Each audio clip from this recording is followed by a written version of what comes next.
My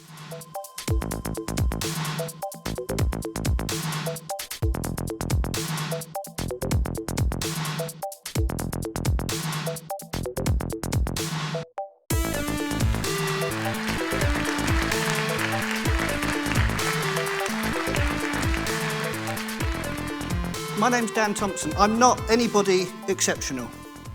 I had a very ordinary start in life. I think I did, anyway. My dad is Nigel, my mum is Netta. He worked in a record shop. She left school to have me at the age of 16. Because she was so young, we lived for the first year of my life with my nan Betty in Worthing, and then we got a council house. So I grew up on the Maybridge estate in Worthing. You'd all recognise it. You might not have been there, but you'd recognise it. It's the same as all those other post-World War II council estates. On the Maybridge estate, my mum became the person other people came to when they were in trouble. I remember her taking out splinters, pulling staples out of somebody's fingers. Somebody had stapled their fingers together, tidying up DIY haircuts that children had done. This was the kind of stuff my mum did. And my dad helped to organise the summer play scheme that took place in the field and the boys' club behind the house we lived in. There was an old volunteer at the play scheme, a chap called George. And I know now that he was what we'd call a humanist. But he drummed into all of us on the Maybridge estate a 3-word mantra. You're all VIPs. He taught us that we were all different, but that was fine. We were all important people. So my dad got stuck in. My mum helped run the playgroup I went to as well. We were part of our community. I think it's worth mentioning my grandparents as well. My dad's mum and dad had both been in the St John Ambulance Brigade during the Second World War and had helped evacuees. My other granddad was a volunteer in the civil defence and at the end of the Second World War was trained to deal with the aftermath of a nuclear war. And my nan, Betty, who I mentioned earlier, set up her own dance school as well. So they were all people who got stuck in too, and they didn't have social media to help or to hinder them, to make them selfish or selfless. So I guess my family is where I get the stuff I do from. Peter Coyote is a 60s activist and an actor. Now, excuse the language in this quote. It's a bit dated, it's of its time, but I think the quote says what my family taught me. A man's vision is his responsibility. If you have an idea, make it happen. Find the brothers and the sisters, find the resources, and do it.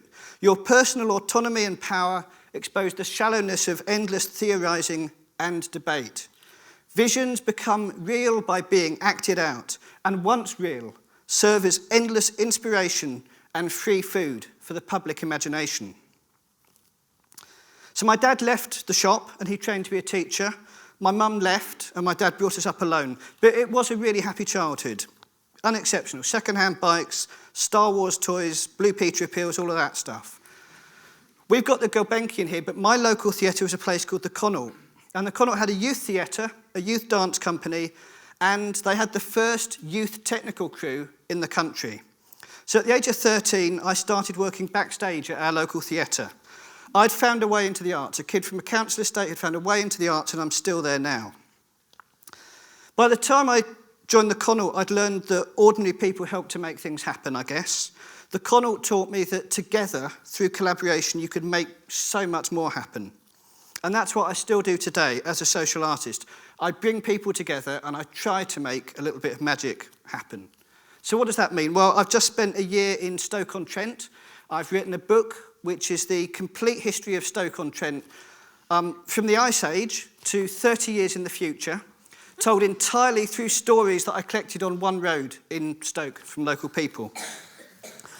Before that, I spent 3 months in Bedford. Bedford is statistically the unhappiest place in the country.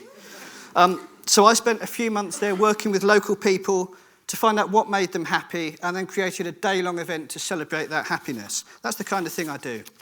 Everything I do, everything has a hashtag. Everything I do is wrapped around by social media. Social media has made it much easier than it was for my parents and my grandparents to do this stuff. So back to August 2011, and I was at a festival in Bethnal Green in London talking about all of that stuff, about getting involved, about the punk ethos, about DIY culture. So I was there when the riots started in London. I have to say the shooting of Michael Duggan is a tragedy. The shooting by the police of anybody is a tragedy. But what followed was worse. 5 more innocent people were killed. A 68-year-old trying to put out a fire in a litter bin was killed by the rioters.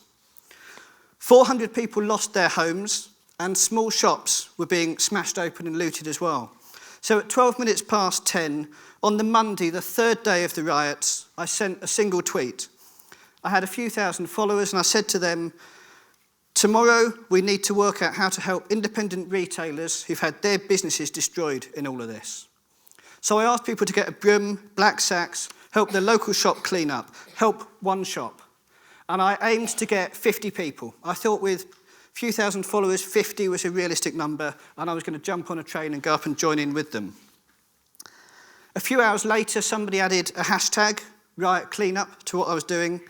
And the next day, we kind of smashed the 50 target. We had 12,000 people turn out at a dozen locations across London, carrying brooms to local shops and really helping to clean up. As well as those 12,000, 70,000 followers on Twitter in a day helped too as well.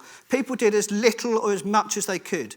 One person on Twitter collated all the times and locations I was tweeting and phoned the Met to let them know what was going on. Others started gathering clothes, toys, food for the people who'd lost their homes. We mobilised tradesmen who came together and helped those small shops to refit.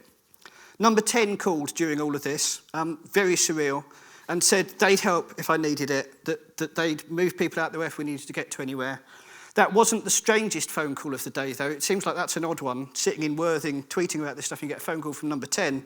But then I had Mike Batt from the Wombles phone. Somebody had added the hashtag riotwombles, and Mike Batt phoned and said we were fine to use Wombles. He had no trademark problems there, and if we wanted Wombles in costume anywhere, he'd get them for us.